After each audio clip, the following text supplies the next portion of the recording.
नमस्कार, मैं हूं तुषार और आप देख रहे हैं खबर 100। आइए रुख करते हैं आज की खबरों की ओर, पर उससे पहले एक नजर आज की हेडलाइंस पर। ग्राम अवलदामान में मिली महिला की अधजली लाश, डॉक्टरों और अटेंडरों में मारपीट, पुलिस जांच में जुटी। उपचुनाव के चलते सूबेदार नितेश राठौर ने लिया प्रशिक्षण। कमलनाथ ने किया सीतामऊ का दौरा, शिवराज पर साधा निशाना।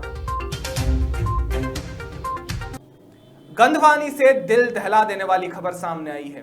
गंधवानी के ग्राम अवलदामान में स्कूल के पीछे महिला की अधजली लाश मिली है, जिसकी सूचना चौकीदार गलिया ने पुलिस को दी, जिसके बाद धार से FSL अधिकारी पिंकी मेहरडे ने पहुंचकर मामला संज्ञान में लिया। फिलहाल पुलिस महिला की पहचान जानने में जुटी हुई है। देखिए, आज थाना गंधवानी में एक ये लाश मिली है और ये संभवतः मर्डर है और इसमें अभी पुलिस इन्वेस्टिगेट कर रही है और लाश अभी आधी जली हुई है और अभी मुकदमा पंजीबद्ध करके पुलिस इन्वेस्टिगेशन शुरू। ज्योतिरादित्य सिंधिया के बीजेपी में शामिल होने के बाद अब बीजेपी स्वर्गीय माधवराव सिंधिया की पुण्यतिथि मना रही है। बीजेपी कार्यालय में सिंधिया समर्थकों ने माधवराव सिंधिया के चित्र पर पुष्पांजलि अर्पित की। गौरतलब है कि भारतीय जनता पार्टी कार्यालय में पहली बार माधवराव सिंधिया की पुण्यतिथि मनाई गई। कहना गलत नहीं होगा, ज्योतिरादित्य के विलय का असर बीजेपी कार्यालय में नजर आने लगा है। आज कैलाशवासी माधवराव सिंधिया जी की 19वीं पुण्यतिथि भाजपा प्रदेश कार्यालय में मनाई जा रही है। वो कारण ये भी है कि पूरा सिंधिया परिवार भारतीय जनता पार्टी की विचारधारा पे है। उनके सारे लोग भारतीय जनता पार्टी की विचारधारा के साथ हैं। कांग्रेस भी आज माधवराव सिंधिया जी को याद कर रही है, जबकि विधिवत रूप से वहां मैंने देखा है, क्योंकि मैं तो प्रदेश में महामंत्री रहा कांग्रेस में, कांग्रेस ने कभी भी माधवराव सिंधिया जी को याद नहीं किया। हम ही लोग 2002 से उनकी जयंती और पुण्यतिथि का कार्यक्रम आयोजित करते थे, लेकिन आज ये कार्यक्रम यहाँ 11 बजे से जो शुरू हुआ है, ये शाम 5 बजे तक चलेगा। भारतीय जनता पार्टी के जितने नेता यहाँ उपस्थित हैं, वे सभी लोग आज श्रद्धांजलि अर्पित करेंगे। अन्य कार्यक्रम भी हैं, इस कारण से लोग व्यस्त हैं। VD शर्मा जी के पिताजी की आज 13वीं का कार्यक्रम भी है और श्रीमंत ज्योतिरादित्य सिंधिया जी भी आज दोपहर में स्टेट हैंगर से भोपाल आ रहे हैं। वह भाजपा कार्यालय आकर यहां स्वर्गीय माधवराव सिंधिया जी के चित्र पर पुष्पांजलि अर्पित करेंगे। बाबरी विध्वंस पर ऐतिहासिक फैसला आने के बाद, जिसमें आडवाणी समेत सभी लोगों को बरी कर दिया गया है, इसी दौरान बीजेपी के राष्ट्रीय महासचिव कैलाश विजयवर्गीय भोपाल पहुंचे। साथ ही विजयवर्गीय ने बाबरी विध्वंस पर आए फैसले पर कहा कि इससे मालूम पड़ता है कि CBI जैसी बड़ी एजेंसी का कैसे दुरुपयोग किया गया। उन्होंने कहा कि जहां पर राम की कृपा होती है, वहां पर सबकी कृपा होती है। झूठी बुनियाद से लगाए इस केस का यही हश्र होना था। कि इससे पता लगता है कि तत्कालीन सरकारों ने CBI जैसी संस्था का किस प्रकार दुरुपयोग किया, राजनीतिक दुरुपयोग किया।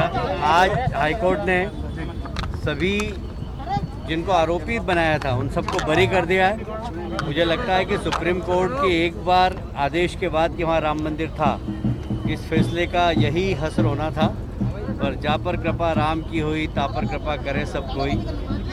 संभावना यही थी, क्योंकि जिस तरीके से झूठ की बुनियाद पर यह केस लगाया गया था, उससे यही इसका हश्र यही होना था। सर, कांग्रेस संवैधानिक तौर पर ये फैसला कहीं ना सवाल खड़े कर रही है। स्पेशल कोर्ट का फैसला और सुप्रीम कोर्ट का फैसला एक दूसरे के आमने सामने है। देखिए, ऐसा है, कांग्रेस ने कभी भी संवैधानिक संस्थाओं को सम्मान ही नहीं दिया।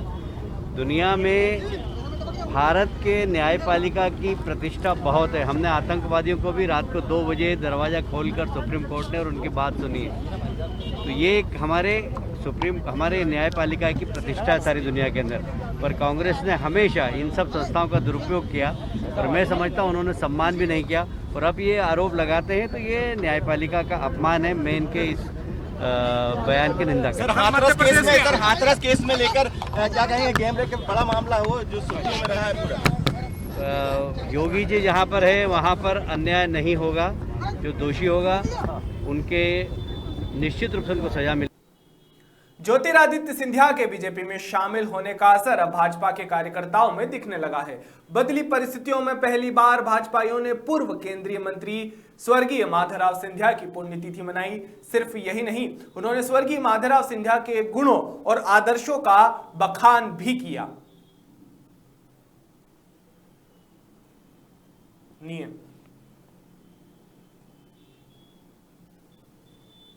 प्रदेश में उपचुनाव होने के कारण हर नेता अपनी पार्टी के गुणगान और दूसरों की कमियां गिनाने में व्यस्त है। ऐसे में पूर्व मुख्यमंत्री कमलनाथ सीतामऊ पहुंचे। शिवराज सरकार पर निशाना साधते हुए उन्होंने कहा कि वो जहां जाते हैं झूठ बोलते हैं और अपने कामों को गिनाते हुए उन्होंने कहा कि मेरी सरकार ने किसानों के लिए बहुत काम किया है। प्रदेश भारतीय जनता पार्टी ने सौंपा जहां किसानों की आत्महत्या में देश भर में नंबर 1, बेरोजगारी में मध्य प्रदेश नंबर 1, ऐसा प्रदेश सौंपा जहां भ्रष्टाचार में नंबर 1। ये शिवराज जल्दी की देख दी। राजसागर की रिपोर्ट। धार जिले के बदनावर में विधानसभा की एकमात्र सीट में होने वाले उपचुनाव को दृष्टिगत रखते हुए कुक्षी के वृंदावन गार्डन में टीआरपी लाइन के सूबेदार नितेश राठौर ने सभी पुलिसकर्मियों और कोटवारों को प्रशिक्षण दिया। प्रशिक्षण प्राप्त इन सभी पुलिसकर्मियों और कोटवारों की ड्यूटी बदनावर विधानसभा उपचुनावों में विभिन्न स्थानों पर लगाई जाएगी। प्रशिक्षण के दौरान सभी प्रशिक्षणार्थियों ने उत्साह के साथ इसमें भाग लिया। उनको कोविड-19 की जो गाइडलाइन है उसका पालन करते हुए कैसे वहाँ ड्यूटी करनी है और किस टाइप से सोशल डिस्टेंस का पालन करना है, मास्क लगाना है, सैनिटाइज करना है और प्रॉपर तरीके से कैसे वोटिंग करवानी, मतदान कैसे करवाना है, इसी संबंध में आज प्रशिक्षण रखा गया था और जिसमें सी अनुभाग के सभी अधिकारी और कर्मचारी और साथ ही अनुभाग के सभी चौकीदार उपस्थित हुए थे और डीआरपी लाइन से सूबेदार नितेश भी। सांवेर में जहां उपचुनाव का माहौल सबसे ज्यादा गर्म नजर आ रहा है, वहीं ऐसे में सेन समाज ने समाज के पारिवारिक मिलन समारोह का आयोजन किया, जिसमें समाज के कई विषयों पर चर्चा की। सेन समाज सांवेर के अध्यक्ष पवन डाबी ने बताया कि लॉकडाउन के चलते इस वर्ष सेन जयंती के आयोजन नहीं कर पाए, इसलिए अनलॉक के बाद सोशल डिस्टेंसिंग का ध्यान रखते हुए मास्क लगाकर और कोरोना से बचाव के साथ विधानसभा स्तर का पारिवारिक मिलन समारोह रखा गया, जिसमें मुख्य अतिथि संत लक्ष्मण दास जी महाराज के साथ कैबिनेट मंत्री तुलसी सिलावट सहित अन्य भी मौजूद रहे। आज सेन समाज विधानसभा सांवेर का पारिवारिक सम्मेलन था।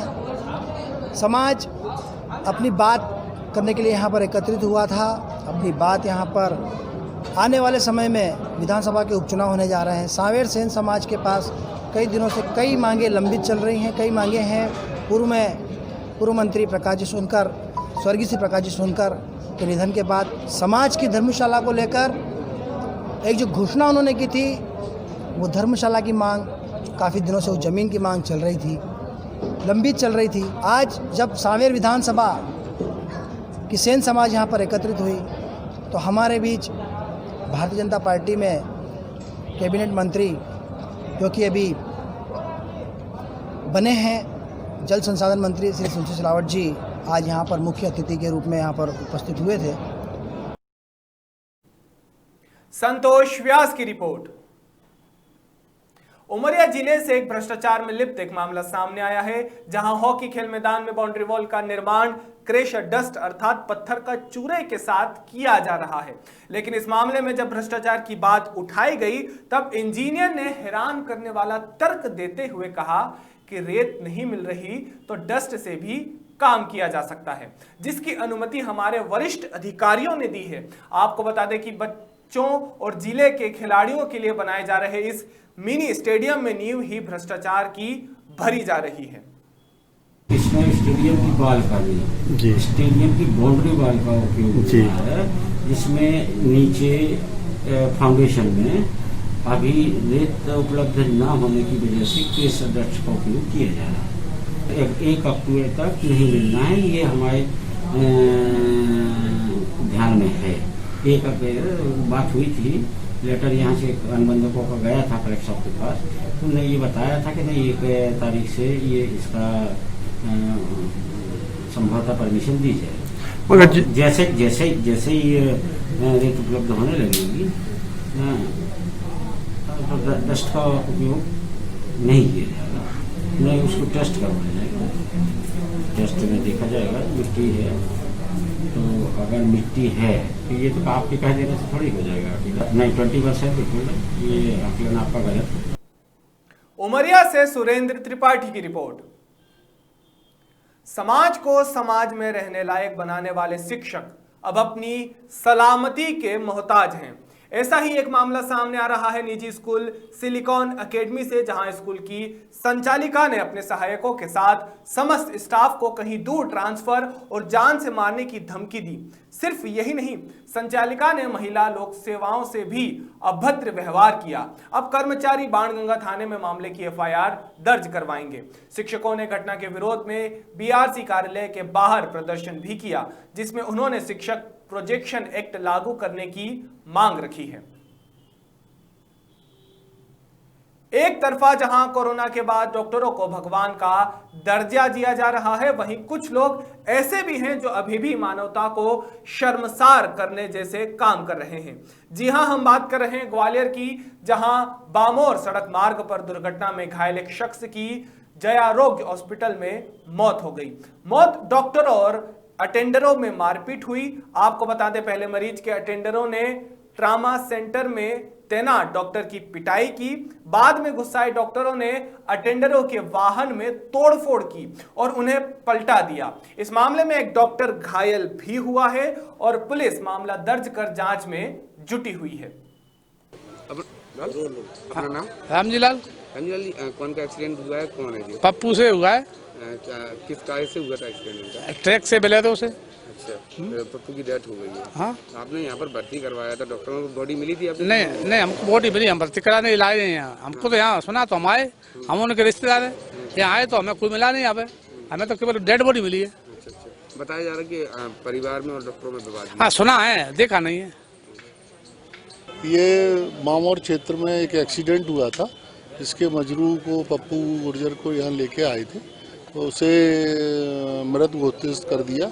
उसके परिवार के लोगों का डॉक्टरों से विवाद हो गया है और अभी अब शांति है और सभी डॉक्टरों से भी बात हो रही है और उसका पीएम भी कराया जा रहा है। पेशेंट की इलाज के दौरान मौत हो गई है। नहीं, वो तो वहीं से घायल आया था। हाँ, वो यहाँ पे जब आया था तभी उन्होंने उसके देख के बताया कि मृत हो गया है। इस वजह से परिजनों ने कुछ उद्यम किया, फिर डॉक्टरों से भी विवाद हो गया, इस पर से विवाद हुआ है। फिलहाल शांति है और उसका पीएम कराया जा रहा है। डॉक्टरों को भी समझाइश दी गई है, जांच कर कार्रवाई की है। कांग्रेस दफ्तर में स्वर्गीय माधवराव सिंधिया की पुण्यतिथि मनाई गई। कांग्रेस कार्यकर्ताओं ने स्वर्गीय माधवराव सिंधिया के चित्र पर श्रद्धा सुमन अर्पित किए। कार्यक्रम में पूर्व केंद्रीय मंत्री सुरेश पचौरी, पूर्व विधानसभा अध्यक्ष केपी सिंह, पूर्व मंत्री सज्जन सिंह वर्मा, पीसी शर्मा मौजूद रहे। कृपा पूर्वक याद करें, हम प्रतिवर्ष मनाते हैं, चाहे उनकी जन्मतिथि हो, चाहे उनकी पुण्यतिथि हो या उनकी स्मृति में किए गए आयोजन हो। और मैं स्वयं तो गवाह रहा हूँ, प्रत्यक्ष साक्षी रहा हूँ, जब एम्स में एक शोकाकुल वातावरण में उनकी बॉडी लाई गई थी। उनके दाह संस्कार में हम सब शामिल हुए। न केवल शामिल हुए, हमारी आदरणीय नेता श्रीमती सोनिया गांधी जी भी ग्वालियर में शामिल हुई।